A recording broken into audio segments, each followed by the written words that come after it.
안녕하세요. 일신사입니다. 저희 채널에는 신박한 사연들이 많이 있으니 많은 분들의 구독 부탁드립니다. 이번 사연은 아들 집에 한 달씩 있다 가는 시부모님께 잘하라고 강요하던 신랑을 참교육한 당찬 며느님의 사연인데요. 함께 보시겠습니다. 안녕하세요. 저희는 30대 초반 맞벌이 부부입니다. 아이는 조금 더 있다가 가질 계획이고 신랑과 저 둘 다 대기업 다닙니다.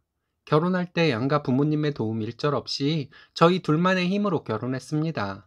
양가 모두 형편이 나쁘지는 않지만 회사에서 대출이 잘 되고 직원 할인으로 가전들을 싸게 구입할 수 있어서 굳이 부모님께 손 벌릴 이유가 없다고 생각했습니다.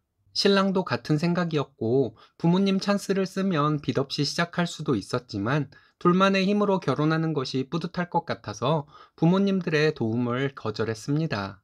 문제는 대리효도를 그렇게 하고도 모자라다는 신랑이에요. 저희는 서울에 살고 있고 시댁은 차로 5시간 거리입니다. 시부모님은 1년에 한두 번 정도 저희 집에 오십니다. 먼 길 오시는 것이라서 한 번 오시면 좀 오래 머물다 가세요. 최근에 오셨던 것이 네 번째로 오신 것이었습니다. 참고로 저희는 시댁에 1년에 4번 이상 갑니다. 명절 2번과 시부모님 생신 전주 주말, 이렇게 4번은 꼭 시댁에 가고 꼭 참석해야 하는 시댁 경조사가 1년에 2번 정도 있습니다. 그럼 결과적으로 1년에 6번 이상을 시댁에 가는 것이고 2달에 한 번꼴로 시댁에 찾아뵙는 것이 되죠. 시부모님은 저희 집에 오시면 한 달 정도 계세요. 오시면 안방을 내어드리는데 제 생활이 많이 불편해집니다. 남편은 시부모님께서 저희 집에 계시는 동안 제가 계속 살갑게 대하고 식사를 잘 챙겨드리길 원합니다. 원래 두 분이 사시면서 식사 잘 챙겨 드시는 분들인데 신랑은 제가 꼭 아침과 저녁을 챙겨드려야 한다고 생각하는 것 같았어요. 제가 아침을 먹지 않는 사람인데 처음에 시부모님 오시면 아침 식사를 차려드렸습니다. 그런데 한 달 동안 계시니 야근이 있는 다음 날이나 피곤한 날에는 못하겠더라고요. 그래서 안 차려드렸더니 시부모님은 별 말씀 없이 손수 차려 드셨습니다. 저녁도 시부모님은 원래 일찍 드시던 분들이라서 제가 퇴근 후에 집에 들어와서 차려드리면 너무 시장하셔서 알아서 차려 드시는 날이 많았어요. 그리고 신랑은 제가 저녁 시간을 거실에서 시부모님과 함께 보내길 바랬습니다. 저는 집에 와서 혼자 있는 시간이 필요하거든요. 시부모님이 와 계시는 동안 이래저래 불편한 점이 많기도 하지만 더 불편한 점은 신랑이 제가 시부모님께 자기가 원하는 대로 하지 않으면 저에게 차갑게 구는 것이었습니다. 제가 시부모님께 잘하는지 못하는지 감시를 당하는 기분이 들 정도였어요.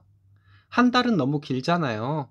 저희 집에 이미 몇 번 오셨는데 그냥 좀 알아서 챙겨 드시고 해도 괜찮지 않을까 하는 생각이었는데요. 아주버님도 서울에 사는데 아주버님네 가시면 절대 자고 오시지 않습니다. 형님이 까탈스럽거든요. 시부모님은 저에게 뭔가를 요구하시거나 부담되는 말씀을 하신 적은 없습니다. 속으로는 어떻게 생각하실지 모르겠지만요. 근데 신랑 눈치가 보이더라고요. 자기 딴에는 점점 연세 드시는 부모님 애처롭겠죠. 저도 저희 부모님 뵐 때마다 애처로운 생각이 드니 신랑 마음은 이해할 수 있습니다. 친정 부모님과 연배도 비슷하시고 해서 시부모님께 잘 해드리려는 마음으로 노력했어요. 그런 마음이었다가도 신랑이 제가 희생하는 것에 고맙다는 말 한마디 없이 자기 마음에 안 들게 했다고 차갑게 굴면 그런 마음이 싹 사라졌습니다. 예전에 시부모님 오셨을 때는 저녁에 외식도 많이 하고 그랬는데 최근에 시부모님 오셨을 때는 제가 요리를 해서 대접을 해주기를 바라더군요. 나도 신랑과 같은 직장, 같은 업무 강도 속에서 일을 한다고 신랑에게 직접 하던지 하라고 나는 못한다고 했더니 시부모님이 제가 하길 원하신다고 하는데 그게 말인지 막걸리인지 저에게 부탁하는 식으로 말해도 하기 싫을 판인데 명령하듯이 강요를 하니 반발심만 생기고 더 안 하고 싶었습니다. 저도 기왕 하는 거 조금 더 고생하면 생색이라도 낼 수 있으니 잘하려고 노력한 것인데 신랑 말을 들어보면 항상 저는 부족한 며느리더라고요. 저도 감정이 상하니 시부모님께 살갑게 대하지 못하고 그랬나 봐요. 그랬더니 신랑은 또 저에게 살갑게 굴지 않았다고 뭐라고 하더군요. 그럼 내가 당신 명령을 받아서 시부모님을 깍듯이 모시고 있어야 하는 상황인데 시부모님 앞에서 밝고 명랑한 마음 상태를 유지할 수 있을 것 같냐 했더니 그건 별개의 문제이고 자기 부모님은 항상 환영받는 느낌을 받다가 가셔야 한다고 하더군요. 미친 사람 같아서 말도 하기 싫었지만 또 말하지 않으면 모를 사람이니 얘기는 해줘야겠더라고요. 나는 당신이 이럴수록 시부모님 얼굴 보는 것도 싫어진다. 시부모님도 나에게 부담 주시지 않는데 왜 당신이 이러냐? 이렇게 좀 강하게 말했어요. 그제서야 시부모님 오실 때마다 네가 고생한 거 안다. 고맙게 생각한다. 이렇게 달래듯이 말하더라고요. 이미 감정이 상할 대로 다 상했는데 이제 그런 말은 아무 소용 없다고 말했습니다. 지금까지 시부모님 집에 오시면 내가 나름 하던 것도 다 그만할 것이라고 했어요. 알아서 살갑게 해드리고 알아서 식사 차려드리라고 했습니다. 나는 이제 퇴근하고 들어오면 쉴 것이라고 말했더니 신랑 많이 놀라더라고요. 저희가 티격태격하는 소리를 듣지는 못하셨더라도 시부모님도 분위기는 알아차리셨을 것이라고는 저도 생각했어요.